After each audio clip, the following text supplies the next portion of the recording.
They laughed when the man on the hill built a second wall around his cabin. They said he was paranoid, broken, a relic of storms long past. But when the blizzard came without mercy, when power failed, roads vanished, and children began to freeze in the dark, that strange wall became the only thing standing between life and loss. And beside him stood an aging German shepherd, silent, watchful, refusing to let anyone face the cold alone. What happens next will make you believe in quiet miracles and second chances for the forgotten. Before we begin, tell me where you are watching from. Drop your country in the comments below. And if you believe no child or animal should ever face fear alone, hit subscribe now and share this story with someone who needs hope. Silver Creek, Montana, was the kind of town where winter did not arrive suddenly, but settled in with quiet authority. By late October, the mornings carried a brittle cold that stung the lungs, and the wind moved steadily through the valley, scraping against buildings and hillsides as if testing their resolve. The town lay low between long stretches of open land and distant mountain ridges, exposed and unforgiving. People who lived there learned early that survival depended less on optimism and more on preparation. At the edge of Silver Creek, where the road narrowed and the last streetlight stood, a solitary cabin clung to the slope of a wind-cut hill. The structure was old but solid, built of thick timber darkened by decades of weather. It faced north, directly into the prevailing winds that descended from the mountains. No trees shielded it, no neighboring houses softened its exposure. It stood alone, exactly where most people would have chosen not to live. That cabin now belonged to Ethan Holloway. Ethan arrived without announcement, towing a small trailer behind a weathered pickup truck. He was a tall man, broad through the shoulders, with the compact strength of someone accustomed to working outdoors in difficult conditions. His face was angular, defined by a straight nose and a firm jaw, partially obscured by a neatly trimmed beard. Streaks of gray threaded through his short dark hair, especially at the temples, giving him an appearance older than his early 40s. His eyes were steady and observant, the kind that rarely missed details but revealed little in return. He spoke sparingly, not out of rudeness, but because words did not come easily to him anymore. Years earlier, a series of losses during his service as a military engineer had reshaped his temperament. Where he had once been open and quick to trust, he had become measured, cautious, and deeply private. He relied on routines, on systems, on things that could be tested and proven. He was not alone. At his side moved a German shepherd named Rex, a large, mature dog nearing 8 years old. Rex had the solid build of a working animal, powerful legs, a thick chest, and a heavy coat of black and tan fur, already growing denser in response to the cooling air. His ears stood erect, one slightly scarred, and his amber eyes tracked movement constantly. Rex did not behave like a pet. He stayed close to Ethan, attentive but calm, responding to subtle gestures rather than commands spoken aloud. Those who had owned dogs recognized something different in him.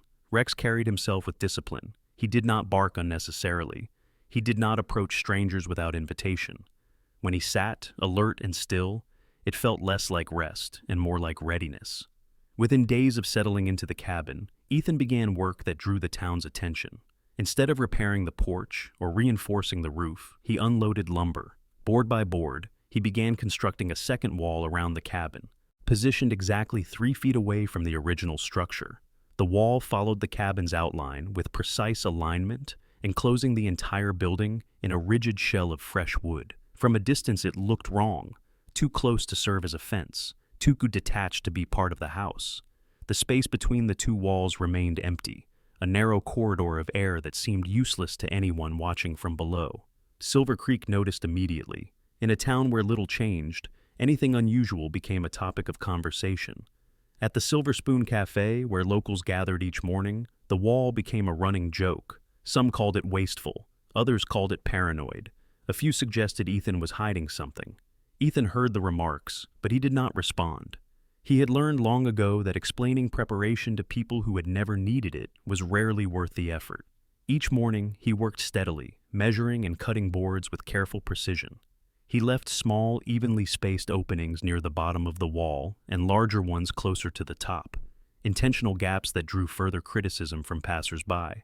Rex remained nearby, occasionally pacing the perimeter, occasionally sitting with his gaze fixed northward, ears flicking at sounds too subtle for human notice.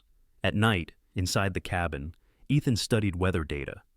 He tracked barometric pressure, wind patterns, and long-range forecasts. The numbers confirmed what his instincts already told him. The season ahead would not be ordinary. The air carried a tension he recognized from colder, harsher places. Rex often stirred before the instruments changed, lifting his head and shifting restlessly when the pressure dropped or the wind altered its direction. The only person who did not mock the project was Sarah Whitmore. Sarah lived a mile down the road, in a modest house near the elementary school where she taught 4th grade. She was in her late 30s, slender, with auburn hair that she wore pulled back in a practical style.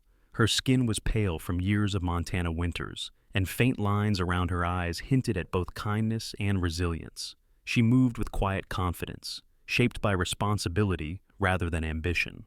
3 years earlier, Sarah had lost her husband in a logging accident during a sudden winter storm. The experience had changed her. She no longer dismissed caution as fear or preparation as excess. She paid attention to patterns, to people who worked deliberately rather than loudly. She noticed Ethan's wall. She noticed how carefully it was built, how the gaps were placed with purpose. And she noticed Rex, who watched the world as if expecting it to change. One afternoon, Sarah walked up the hill carrying a paper bag with freshly baked bread. The wind tugged at her coat as she climbed, and she wondered briefly whether she was intruding. But something about Ethan's work suggested intention rather than eccentricity, and she trusted that instinct. Ethan paused when he saw her approach. Rex stood immediately, positioning himself slightly in front of Ethan without aggression. Ethan rested a hand on the dog's collar, steady and reassuring. "I live down the road," Sarah said. "I thought I'd welcome you." She offered the bag. "Thank you," Ethan replied after a moment, his voice low but polite. Her gaze moved briefly to the wall. "It's different," she said, choosing her words carefully. "It needs to be," Ethan answered. Sarah nodded. She crouched slightly and extended her hand toward Rex. The dog sniffed once, then accepted the contact, his tail moving in a slow, controlled motion. "He's well trained," she observed. "So am I," Ethan said, not unkindly. The wind rose suddenly, stronger than before, cutting across the hillside. Rex's ears snapped upright, his attention drawn sharply north. Ethan followed his gaze, his expression tightening almost imperceptibly. "Winter's coming early," he said. Sarah felt the weight of the words more than their sound. She thanked him and began her descent, glancing back once to see Ethan already returning to his work, hammer striking wood in a steady rhythm. Rex resumed his position beside him, watchful and silent. Above Silver Creek, the sky darkened slowly, clouds gathering without urgency. The town laughed, but the hill did not. And neither did the man who had built a second wall where one had always been considered enough. The days following Sarah Whitmore's visit passed without spectacle, yet the hill above Silver Creek seemed more alert than before, as if it had taken note of being observed. The wind no longer moved aimlessly through the valley. It arrived in measured surges, colder at dawn, sharper by dusk, carrying a faint metallic scent that Ethan Holloway associated with approaching instability. He did not speak of it to anyone, but he adjusted his routines accordingly. Each morning, Ethan rose before first light. He checked the weather instruments mounted discreetly along the cabin's exterior, anemometer, pressure gauge, temperature probes, then recorded the readings in a small notebook whose pages were already dense with numbers and annotations. The data showed subtle but persistent shifts, pressure falling faster than seasonal norms, wind direction oscillating in short cycles, nighttime temperatures dropping more abruptly than expected. Individually, the signs meant little. Together, they formed a pattern he recognized. Rex recognized it too. The German Shepherd had grown restless. He paced the perimeter of the new wall more frequently, stopping at the northern edge to sniff the air, his posture rigid. His coat had thickened noticeably, shedding less than usual for the time of year. At night, he slept lightly, rising at the smallest sound. When the wind intensified suddenly, Rex would lift his head before the gust arrived, reacting seconds before the cabin creaked in response. Ethan took note and increased the pace of his work. The second wall now stood complete on 3 sides. He began reinforcing the frame, adding cross-bracing and weather-resistant sheathing to the sections most exposed to prevailing winds. The work drew attention again, not because it was new, but because it continued. To the town, the project had crossed from curiosity into stubbornness. At the Silver Spoon Cafe, the jokes sharpened. Vernon Pike, who owned a small cattle operation outside town, had become the loudest critic. Vernon was a thick-set man in his early 50s, with a weather-reddened face, heavy brows, and a gray-flecked beard he trimmed unevenly. Years of hard labor had given him strength, but a series of financial setbacks had made him defensive and prone to dismissing anything unfamiliar. He spoke loudly, laughed often, and preferred certainty over nuance. "That wall's still going up," Vernon announced one morning, stirring his coffee aggressively. "Man's building a fort for ghosts." The laughter that followed was easy, practiced. It required no effort to join in. Ethan heard about it later, when he stopped by the general store for insulation tape and sealant. The clerk, a young man who avoided eye contact, mentioned it casually, as if reporting the weather.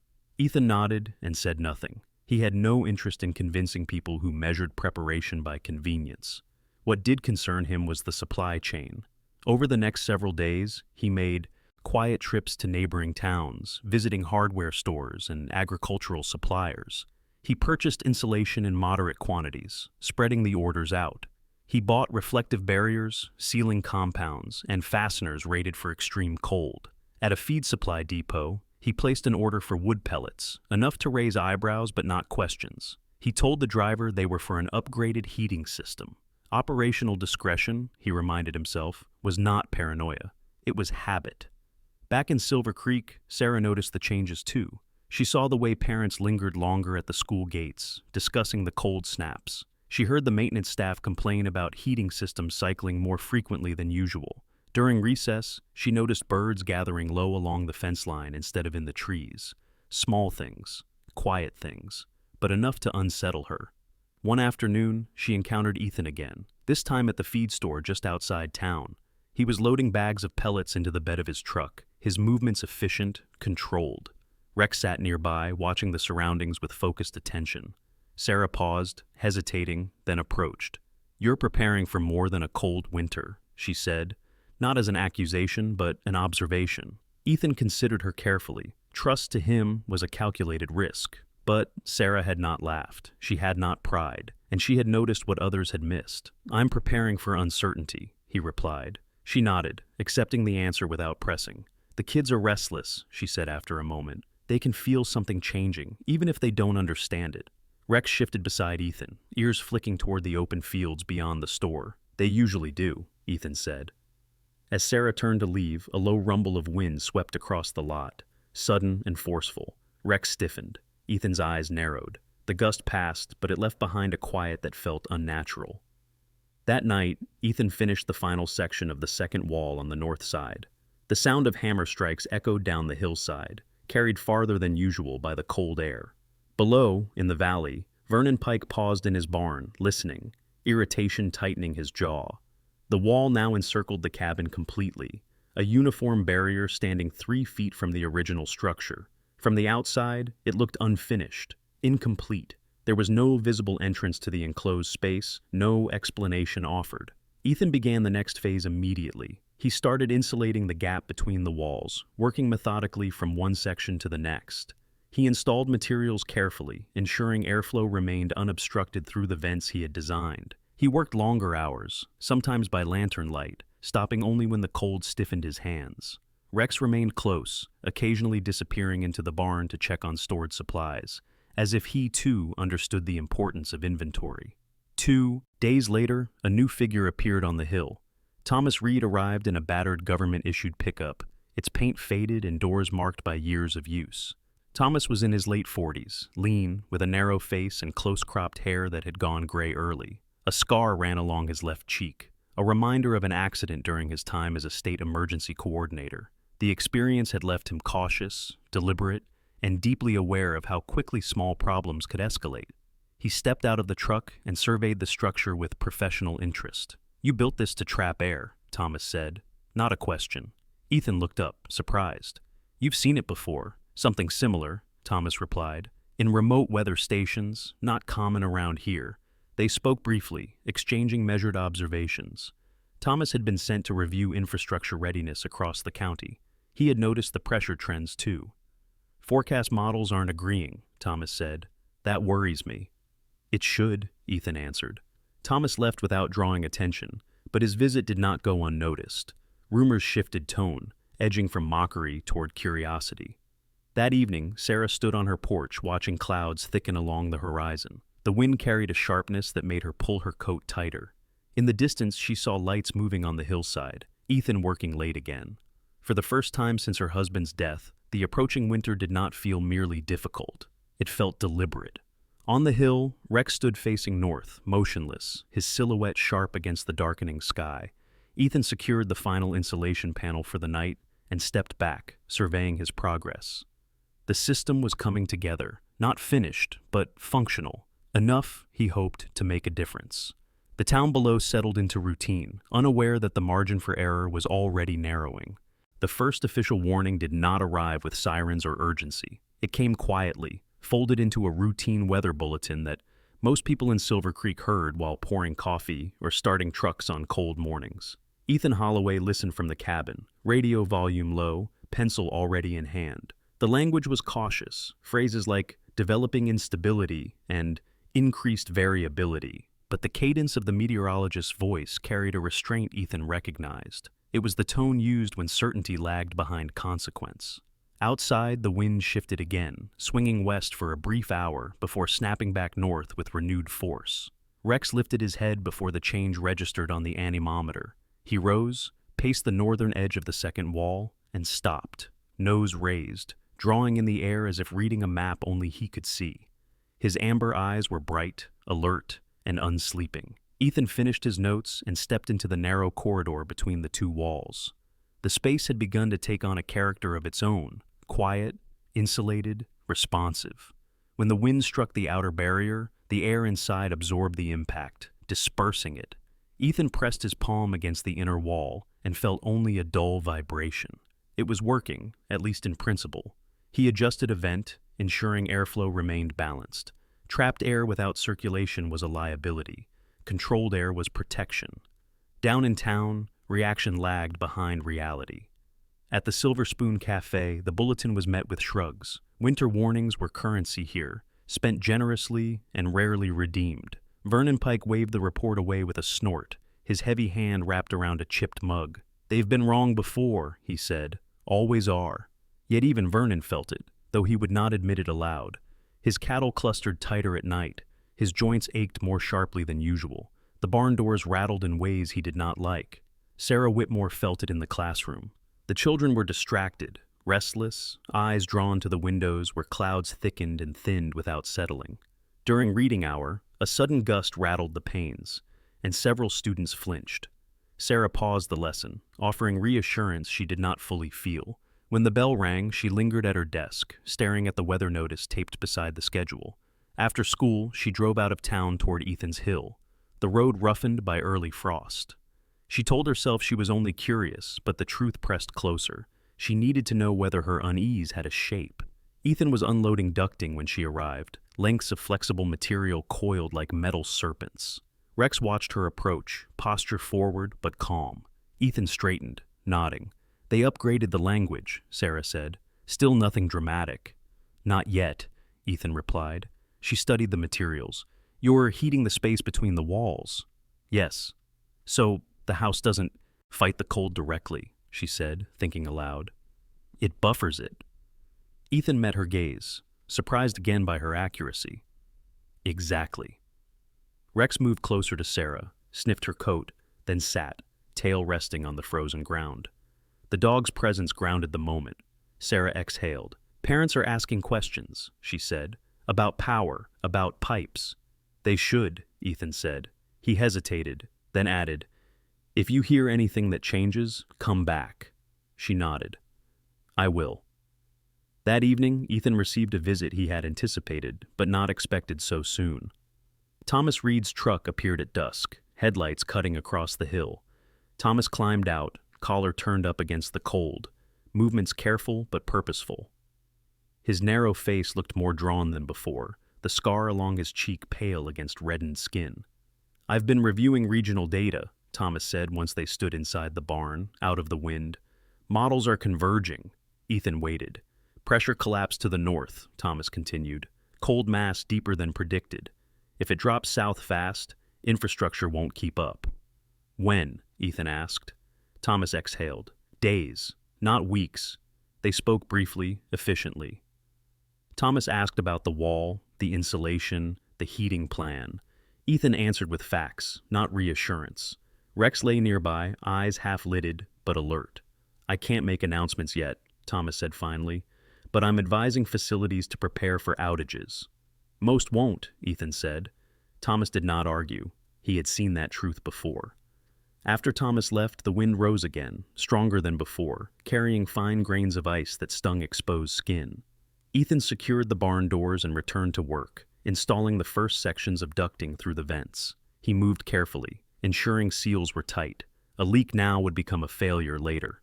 The next morning, the town woke to frost thick enough to whiten the roads. Power flickered briefly, then steadied. It was enough to unsettle people. At the feed store, a new voice joined the conversations. Margaret Maggie Doyle stood near the counter, wrapped in a heavy wool coat that hung loosely from her narrow frame. She was in her early 60s, hair iron gray and cut short, her face lined but sharp-eyed. Maggie ran the town's small animal shelter, a converted warehouse on the edge of town. Years of managing limited resources had made her pragmatic to the point of bluntness. Shelter generators are old, she said to anyone who would listen. If we lose power, animals freeze first. The statement landed harder than jokes ever had. People shifted, uneasy. Someone mentioned Ethan's wall. Maggie nodded once. Man's thinking ahead. By afternoon, clouds lowered, flattening the light. Snow did not fall yet, but the air felt compressed, heavy. Rex refused to lie down, pacing instead, stopping at intervals to face north. Ethan watched him, closely. That night, the radio tone changed. The bulletin interrupted programming with a sustained alert. The language was firmer now. Arctic intrusion, sustained sub-zero temperatures. Extended power disruption possible. Ethan turned the volume up and listened to the end. When it finished, he did not move for several seconds. Then he crossed to the heating system and initiated a low-output test. Warm air began to circulate through the enclosed space, rising and falling in a controlled loop. The temperature stabilized quickly. Rex settled for the first time all day, lying near the inner wall, eyes still open. In town, reaction sharpened. Vernon Pike drove past the hill that night and slowed, watching the faint glow from Ethan's barn. He felt a tightening in his chest that had nothing to do with exertion. At home, he checked his generator and found it would not start. He swore, loudly, and made a mental note to fix it in the morning. Sarah sat at her kitchen table, school papers spread before her, radio murmuring. When the alert repeated, she reached for her phone and typed a message to Ethan. I heard it. His reply came quickly. Be ready. The first snow arrived just before dawn, light but relentless, driven sideways by the wind. Roads slicked over within hours. By mid-morning, a transformer blew on the east side of his town, plunging several blocks into darkness. Ethan watched the snow accumulate against the outer wall. Inside the corridor, the air remained steady, responsive. He adjusted the system slightly, increasing circulation. Rex stood beside him, ears forward, tail still. The town below began to change its tone. What had been a joke became a question. And questions, Ethan knew, were the beginning of something much harder. By the third morning after the initial alert, Silver Creek no longer woke slowly. The town stirred before dawn, engines turning over reluctantly in the cold, porch lights blinking on and off as people checked thermostats and listened to the wind. Snow continued to fall in fine, persistent sheets, not yet deep enough to paralyze movement, but heavy enough to erase the edges of roads and fences. The temperature hovered just below zero, and the wind stripped warmth from any exposed surface with mechanical efficiency. Ethan Holloway had already been awake for hours.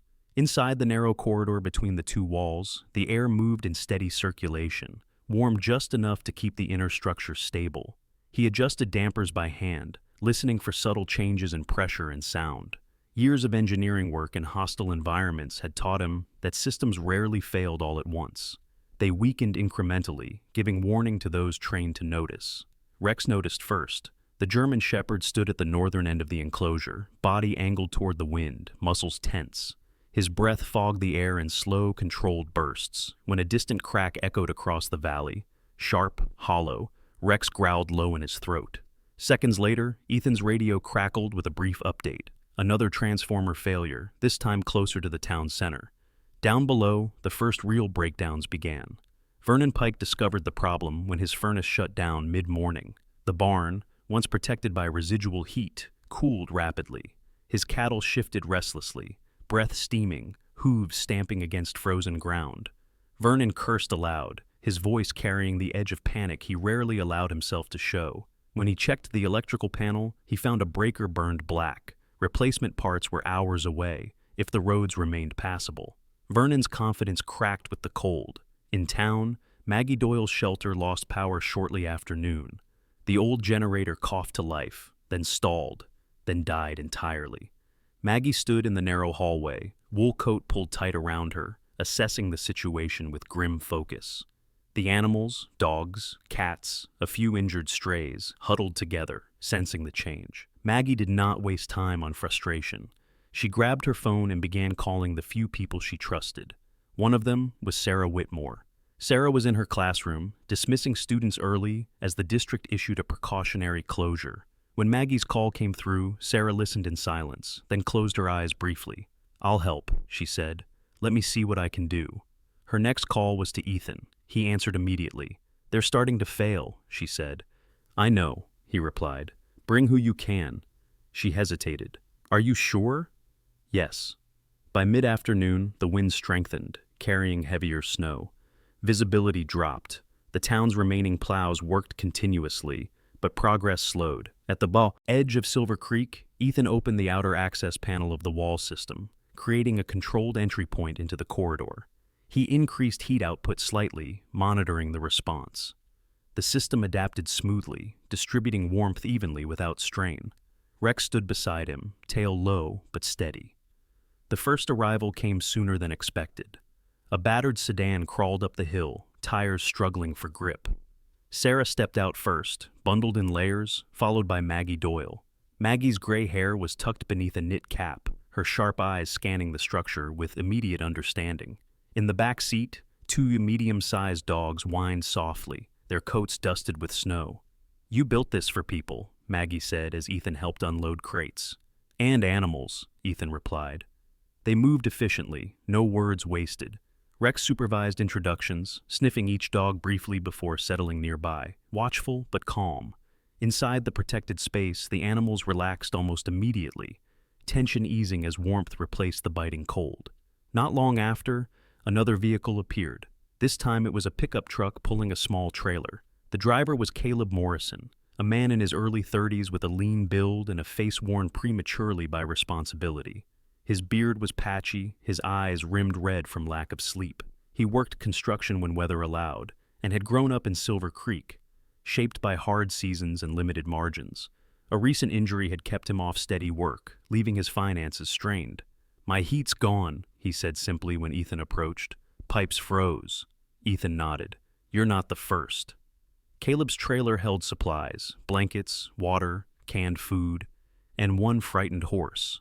The horse, a chestnut mare named Willow, was young, barely 5 years old, with a slim build and a white blaze running down her face. Her coat was thick, but not yet fully wintered, and her dark eyes rolled anxiously as the wind howled. Caleb stroked her neck, murmuring reassurance. "I couldn't leave her," he said. "You didn't," Ethan replied. They led Willow into the barn, where Ethan had prepared a sheltered stall insulated against the cold. Rex watched closely, head tilted, then relaxed when the mare settled, nickering softly as warmth surrounded her. As the afternoon wore on, the hill became a destination.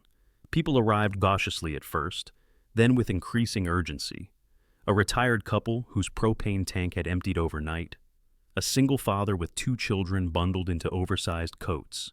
Each arrival carried the same expression, disbelief giving way to relief. Ethan directed without commanding. Maggie organized animal care. Sarah moved among the children, her calm presence steadying them. Rex patrolled the perimeter, occasionally disappearing into the snow with purpose, returning moments later after guiding someone through the wind. By evening, the storm intensified. Snow fell thick and fast, driven east, nearly horizontal. The temperature plunged further. Power across Silver Creek failed almost entirely. The radio reported multiple heating system collapses and warned of worsening conditions overnight. Inside the double-walled structure, the air remained stable. Ethan checked fuel levels and load distribution. The system responded as designed, maintaining consistent heat without overdraw. He felt no satisfaction, only focus. Preparation was not something to be admired, it was something to be used. Vernon Pike arrived after dark, his truck fishtailed into the clearing, engine sputtering. When he climbed out, he looked smaller somehow, shoulders hunched, beard rimed with frost. Pride had frozen away on the drive up the hill. "My house flooded," he said, voice rough. "Furnace is dead." Ethan studied him briefly, then gestured toward the entrance. "Come inside." Vernon hesitated, then nodded once. Inside, warmth hit him like a physical force. He removed his hat slowly, hands shaking. "I was wrong," he said quietly. Ethan did not respond. He did not need to. As night settled fully over the valley, the hill glowed faintly with contained light. Snow piled against the outer wall, but the inner structure remained untouched, protected by the buffer of air and heat. Rex lay near the entrance, eyes open, listening. Ethan stood for a moment, watching the system's indicators hold steady. Outside, the storm showed no sign of easing. Inside, people and animals breathed evenly, sheltered. The first failures had come. They would not be the last. By midnight, Silver Creek no longer felt connected to the rest of the world. The road that wound up to Ethan Holloway's hill had vanished beneath drifts sculpted by wind into hard, shifting walls. Snow fell with relentless density, the kind that erased sound and distance alike, turning the valley into a sealed chamber. The storm had reached a sustained intensity that left little room for correction. From this point on, systems would either hold or they would fail. Inside the double-walled enclosure, the air moved in disciplined loops. The heating system maintained equilibrium, not warmth for comfort, but stability for survival. Ethan stood near the control panel, checking pressure and fuel consumption. He had learned long ago that the most dangerous moment was not the onset of crisis, but the hours after, when fatigue began to dull attention and assumptions replaced measurements. Rex sensed the shift before anyone else. The German Shepherd rose from his place by the entrance and began to pace, nose low, tail stiff. His ears tracked something beyond the wind, an irregular sound carried briefly, then lost again. Ethan noticed immediately.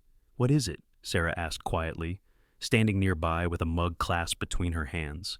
Rex stopped and looked directly at Ethan. "Someone's out there," Ethan said. He reached for his coat and headlamp without hesitation. Rex was already moving toward the access point, body coiled and ready. Maggie Doyle stepped forward. "Visibility's near zero." "I know," Ethan said.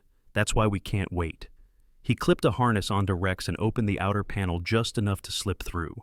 The cold struck instantly, violent and sharp, clawing at exposed skin. Snow whipped sideways, erasing the slope below. Ethan crouched low, scanning the darkness. Rex pulled once, hard. They moved together, measured steps, staying aligned with the wall until Rex veered sharply east. Ethan followed, boots sinking into fresh accumulation. The headlamp revealed nothing beyond a few feet, until a shape emerged. A pickup truck sat half buried at an angle, hazard lights blinking weakly through ice. The driver's door hung open. Rex barked once. Ethan approached cautiously. Inside the cab, a man slumped forward, unmoving. His name was Daniel Price. Daniel was in his late 40s, lean and tall, with a long, narrow face partially obscured by a frost-stiffened beard. His dark hair, once neatly kept, now hung loose beneath a wool cap. He had been a delivery contractor for regional supply routes, a job that had taught him independence and self-reliance, but also encouraged risk. Years of driving through storms had dulled his respect for limits. The cold had caught him this time. Ethan checked his pulse, weak, irregular, hypothermia, advanced. "Rex," Ethan said. The dog immediately pressed against Daniel's chest, radiating warmth, steady and deliberate. Ethan secured a thermal blanket around the man and began the slow process of extraction. Each step back toward the hill felt heavier, the storm resisting every movement. Inside the enclosure, Sarah and Maggie moved to assist the moment they saw the figures emerge. Vernon Pike joined them, his earlier bravado stripped away by necessity. Together they brought Daniel inside, laying him near the inner wall, where heat circulated evenly. Sarah checked his breathing, her training as a caregiver overriding fear. "He's alive," she said, "but barely." They worked methodically, warmth first, then fluids and controlled sips once Daniel began to stir. Rex remained at his side, head resting near the man's shoulder, refusing to move. Outside, the storm intensified. The radio crackled intermittently, reporting multiple stranded vehicles and failed rescue attempts. Emergency services were grounded. The town was effectively on its own. As the night stretched on, new challenges emerged. Caleb Morrison's mare, Willow, grew agitated in the barn. The pressure change unsettled her, hooves scraping against the stall floor. Caleb soothed her as best he could, but her breathing grew rapid, eyes rolling. Ethan assessed quickly. "She needs movement," he said. "Warmth alone won't calm her." Caleb hesitated. "In this weather?" "I'll go with you," Vernon said abruptly. The offer surprised everyone, including himself. Vernon pulled on his coat, jaw set. Years of pride had taught him stubbornness. Tonight, necessity taught him cooperation. They led Willow carefully within the barn's sheltered perimeter, Rex accompanying them, watchful. The mare gradually relaxed, muscles loosening as her panic subsided. Back inside, Daniel regained consciousness. His eyes opened slowly, unfocused. "I thought I could make it," he rasped. "You didn't," Ethan replied evenly. "But you're here." Daniel swallowed, shame flickering across his features. "Didn't want to be late. Didn't want to turn back." Ethan nodded. He had heard the reasoning before, in different forms, in different places, always with the same consequences. As dawn approached, the storm showed no sign of weakening. Snow pressed against the outer wall, rising steadily. Ethan monitored the load distribution carefully, ensuring vents remained clear. The system held, adapting to the increased demand. Rex finally lay down near the entrance, eyes still open but body relaxed. He had done his job. In town, silence replaced noise. No engines, no lights, just wind. Inside the enclosure, people slept in shifts. Maggie tended to the animals. Sarah sat with Daniel, monitoring his recovery. Vernon stared at the wall, tracing its lines with his eyes, understanding at last what preparation looked like when it mattered. By mid-morning, the radio confirmed what Ethan already knew. The storm would persist for at least another day. He stood near the control panel, hands steady, expression unchanged. Outside, the road no longer existed. Inside, the system continued its quiet work. The night had taken its toll, but it had not taken them. Morning arrived without light. It announced itself instead through pressure, snow compacting against the outer wall, wind tightening its grip, sound dulled to a constant low roar. Time lost its usual markers. Inside the double-walled structure, the air remained stable, but the sense of isolation deepened. Silver Creek was no longer a town connected by roads and routines. It was a scattering of darkened buildings buried beneath weather that showed no intention of relenting. Ethan Holloway stood at the control panel, eyes fixed on fuel readings. Consumption had increased overnight, not dangerously, but enough to demand recalculation. He adjusted the output fractionally, balancing warmth against endurance. His face showed no panic, only concentration. Years ago, during a winter deployment that had gone catastrophically wrong, he had learned that survival often depended on resisting the urge to overcorrect. Rex lay nearby, head on his paws, eyes open. The dog's breathing was slow and even, but his ears flicked at every change in sound. He had been awake most of the night, and yet there was no slackness in his posture. At 8 years old, Rex carried the quiet confidence of experience. His muzzle had begun to gray, but his instincts remained sharp, honed by years of working in conditions where hesitation meant loss. Sarah Whitmore moved quietly through the space, checking on those who had slept in shifts. Daniel Price remained stable, color returning gradually to his face. Maggie Doyle was already awake, kneeling beside a crate of cats, replenishing water with careful efficiency. Her expression was composed, but the lines around her mouth had deepened overnight. She had seen crises before, fires, floods, outbreaks, but cold was a slower enemy, one that demanded patience rather than speed. In the barn, Caleb Morrison brushed Willow's coat in slow, deliberate strokes. The mare's breathing had steadied, her earlier panic replaced by wary calm. Frost clung to her whiskers, and her ears rotated constantly, attuned to every sound beyond the walls. Caleb himself looked exhausted. Dark circles marked his eyes, and his movements carried the stiffness of someone who had slept too little on hard ground. Responsibility weighed heavily on him. The storm had stripped away his margin for error. By late morning, the radio delivered unwelcome clarity. The storm had stalled. A dense Arctic system sat locked over the region, reinforcing itself with each passing hour. Temperatures were expected to remain well below zero for at least another 36 hours. Emergency services remained immobilized. Fuel deliveries were suspended indefinitely. Ethan closed his eyes briefly after the broadcast ended. 36 hours was manageable, if nothing else failed. Vernon Pike stood nearby, arms crossed, staring at the radio as if it had personally betrayed him. His face was drawn, beard unkempt, eyes shadowed. The man who had once laughed loudest now spoke little. Pride had given way to a more useful trait: attention. "How long can this run?" Vernon asked finally, gesturing toward the system. "With current load," Ethan replied. 2 days, maybe a little more if we're careful." Vernon nodded once. "Then we're careful." The first ethical strain surfaced before noon. 2 figures appeared through the snow at the edge of visibility, moving slowly, unevenly. Rex was on his feet instantly, barking once to alert, then pausing, awaiting command. Ethan and Sarah stepped outside together, bracing against the wind. The figures resolved into a man and a woman, both bundled heavily, dragging a sled between them. On it lay a child. The man introduced himself as Luke Harlan, early 30s, thin to the point of gauntness, with a face reddened raw by cold, and a beard grown wild in the past few days. He worked seasonal labor and had stayed behind when the storm warnings began, believing he could ride it out. The woman, Emily Harlan, was his sister, shorter, sturdier, her dark hair braided tightly against the wind. Fear had sharpened her features, but her movements were steady. Their daughter, Anna, was 6. She was conscious but lethargic, lips pale, eyes unfocused. Early hypothermia, compounded by exhaustion. They had walked for nearly 2 miles after their vehicle failed. Inside, Sarah took charge immediately, drawing on years of caring for children in crisis. Warmth was introduced gradually. Fluids were administered carefully. Maggie prepared space, shifting animals without complaint. Rex lay beside Anna, body angled to provide warmth without pressure. The child's hand curled weakly into his fur. Ethan watched the fuel indicator tick downward. By early afternoon, the enclosure held more people than he had designed it for. The system compensated, but margins narrowed. Ethan recalculated again, trimming output incrementally. Comfort was a luxury. Stability was not. Outside, the wind intensified further, driving snow into compacted ridges that pressed against the outer wall. Ethan checked structural stress points, listening for changes in tone. The wall held, distributing force as intended. Inside, tension grew, not from fear, but from waiting.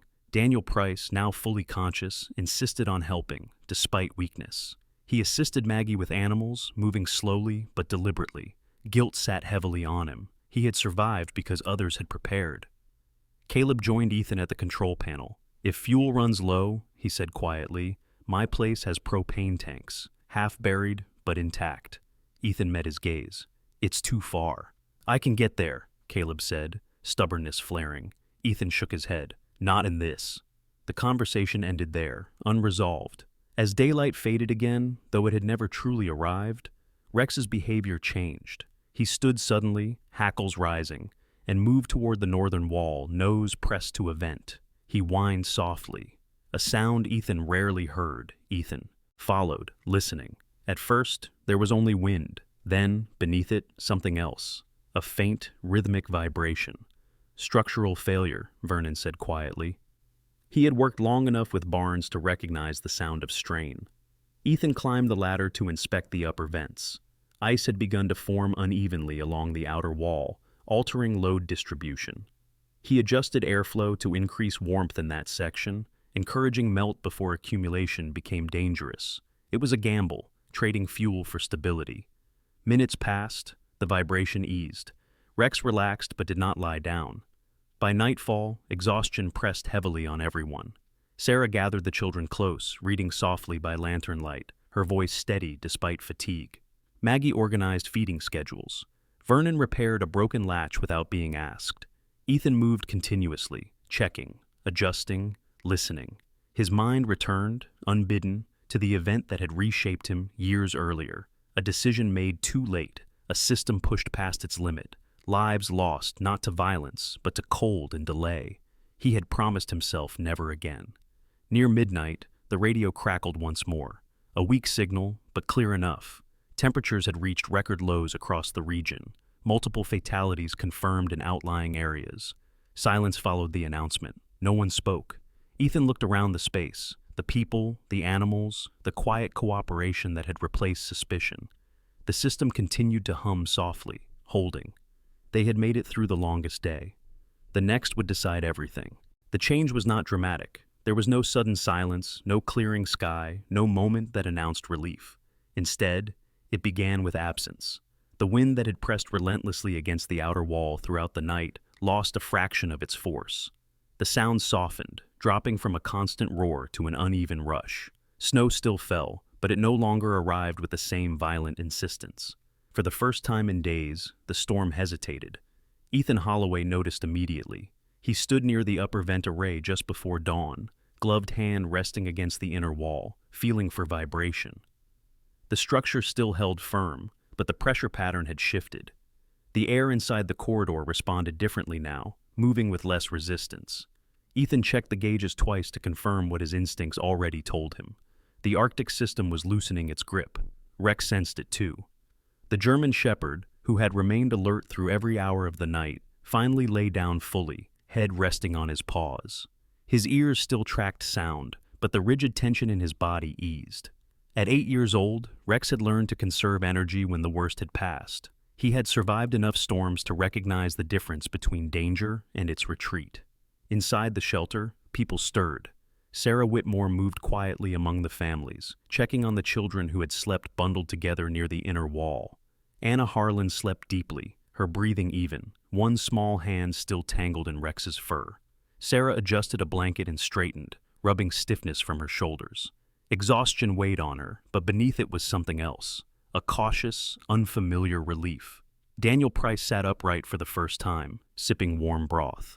Color had returned to his face, though his movements remained slow. The brush with hypothermia had left him shaken in ways that went beyond physical weakness. He spoke little, but when he did, his voice carried a humility that had not been there before. In the barn, Caleb Morrison leaned against Willow's stall, eyes closed briefly as he listened to the mare's steady breathing. Willow stood calm now, chestnut coat warm to the touch, ears relaxed. She had weathered the storm better than he had feared, and the realization settled something inside Caleb. Responsibility no longer felt like a burden he carried alone. By mid-morning, the radio delivered the first cautious shift in tone. The storm was beginning to move. Temperatures would remain dangerously low, the announcer warned, and snowdrifts would complicate travel for days. But the core system was sliding south. Winds were expected to decrease gradually. Emergency response teams were preparing to mobilize as soon as conditions allowed. No one cheered. The shelter had taught them restraint. Relief, like preparation, required discipline. Ethan gathered the adults near the control panel. His voice remained steady, measured. "We're not done," he said. "Systems hold until they don't. We stay careful." They nodded, understanding now what they had once dismissed. Outside, visibility improved marginally. Shapes emerged from the whiteness: fences, trees, the buried outline of the road. Snow remained deep, but it no longer shifted violently. Ethan adjusted output again, easing fuel consumption while maintaining stability. The system responded as designed, flexible rather than rigid. Late that morning, movement appeared on the lower slope. Rex was the first to react, rising and moving toward the entrance, tail lifting slightly. Ethan followed, scanning the distance. A single figure advanced slowly, leaning into the cold but upright and deliberate. As the person drew closer, features became clear. Her name was Eleanor Finch. Eleanor was in her late 60s, tall despite her age, with a straight-backed posture that suggested years of habit rather than strength. Her hair, silver white, was cut short beneath a fur-lined hood. Her face bore deep lines etched by wind and sun, but her eyes were sharp, intelligent, and unafraid.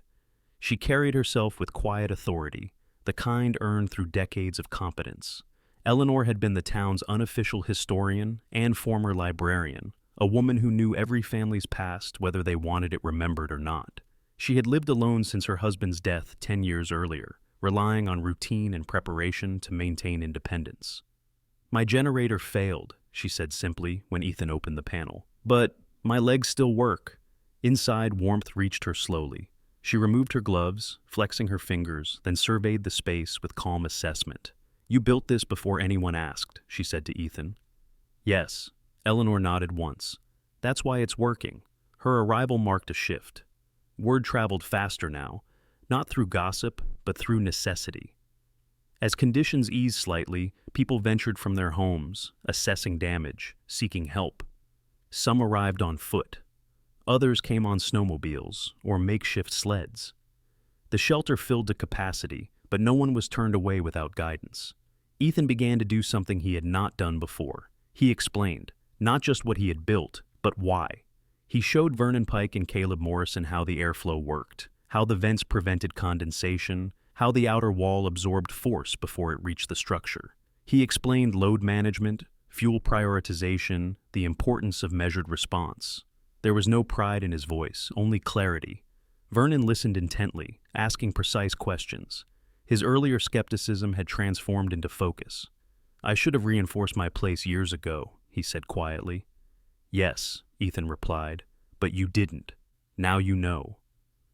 Sarah watched these exchanges closely. She saw something shifting beneath the practical lessons, a restoration of trust. People were no longer waiting to be saved. They were learning how to endure. In the Zal. Afternoon, Rex's accompanied Ethan outside for the first full perimeter check since the storm began. Snow lay packed high against the outer wall, but the structure remained intact. Ice had begun to melt unevenly, dripping slowly where warmth reached it. The wind moved with less hostility now, cold but no longer aggressive. Rex paused at the northern edge, sniffed the air, then looked back at Ethan. It was the first time he had done so without tension. Inside, Maggie Doyle organized preparations for the next phase. Animals would need to be relocated as soon as roads reopened. She coordinated with Sarah, already planning which families would return home first based on heating capacity and damage. The shelter was no longer just refuge, it was coordination. By evening, the radio confirmed it. Emergency crews had reached the outskirts of Silver Creek. Power restoration would begin within 24 hours if conditions held. A quiet settled over the group, not exhaustion, something deeper. Ethan stood near the entrance as night fell, watching the sky lighten imperceptibly. Clouds thinned, revealing a faint scattering of stars for the first time since the storm arrived. Sarah joined him. You didn't just build walls, she said softly. You changed how people think. Ethan considered that. They changed themselves, he replied. Rex lay between them, eyes half closed, breath slow. The storm had not ended, but it had released them. Morning arrived with color, not warmth, at least not yet, but color nonetheless, a pale blue spreading slowly across the sky where gray had ruled for days. The storm had moved on during the night, leaving behind a landscape reshaped by pressure and patience. Snow lay deep and sculpted, but the air no longer fought movement, it accepted it. Ethan Holloway stepped outside just after sunrise, boots crunching against a crust that held. He paused at the edge of the hill and looked down at Silver Creek.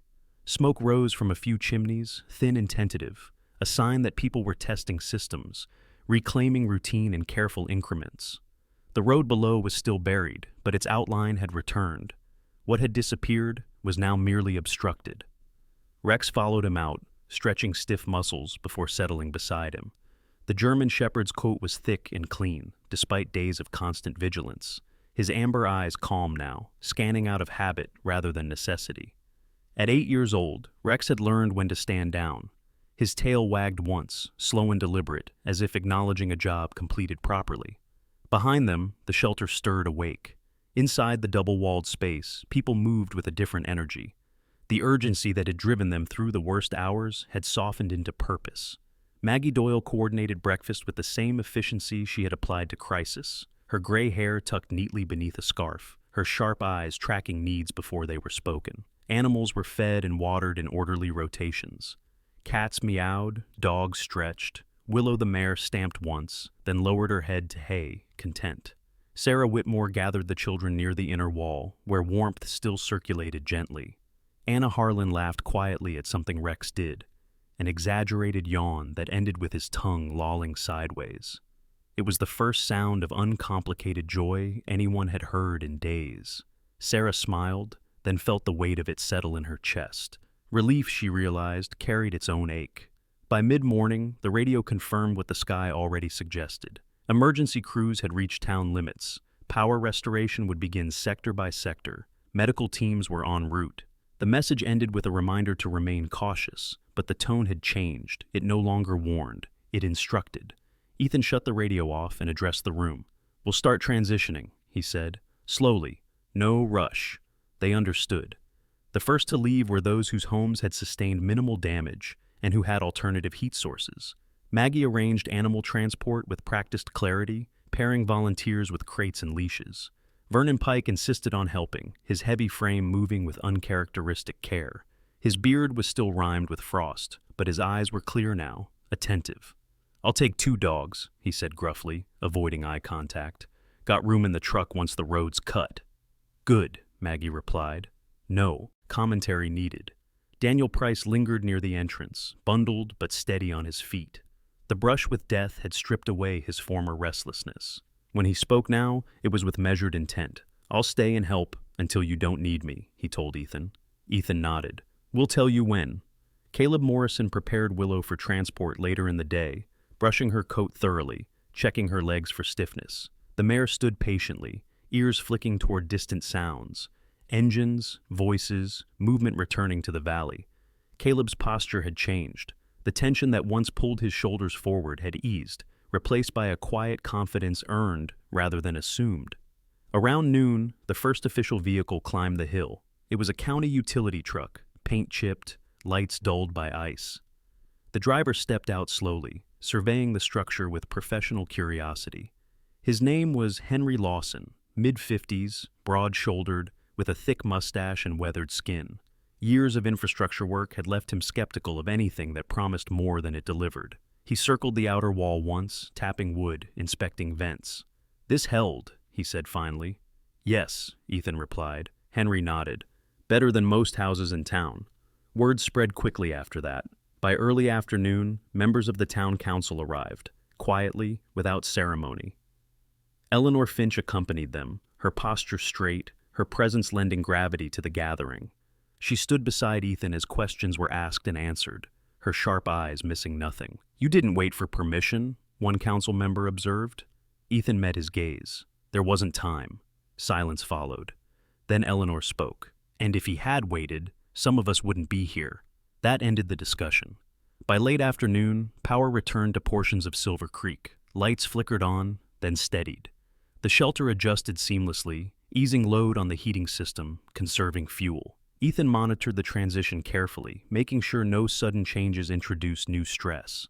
As evening approached, the shelter thinned. Families returned to damaged homes with guidance and supplies. Maggie organized follow-ups for animals displaced by the storm. Vernon Pike paused before leaving, hat in hand. "I laughed," he said simply. "I was wrong." Ethan accepted the words without judgment. "You're here," he replied. "That's what matters." After sunset, when the hill had grown quiet again, only a few remained, those with nowhere else to go yet, and those who had chosen to stay.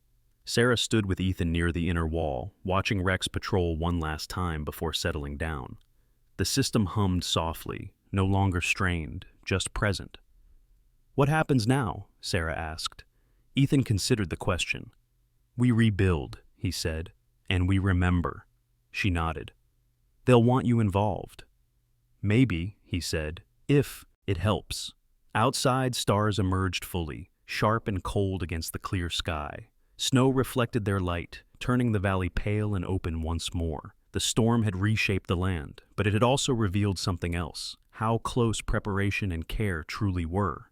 Rex lay between them, head resting on his paws, eyes half closed. He was older now, slower than he once had been, but still exactly where he needed to be. When the last generator shut down and the final light stabilized, Silver Creek exhaled. The hill stood quiet, not because it had never been tested, but because it had been ready. Sometimes God does not send thunder or fire. Sometimes he sends a man who prepares quietly, a woman who notices when others look away, a dog who stays awake through the night, so no one has to face the dark alone.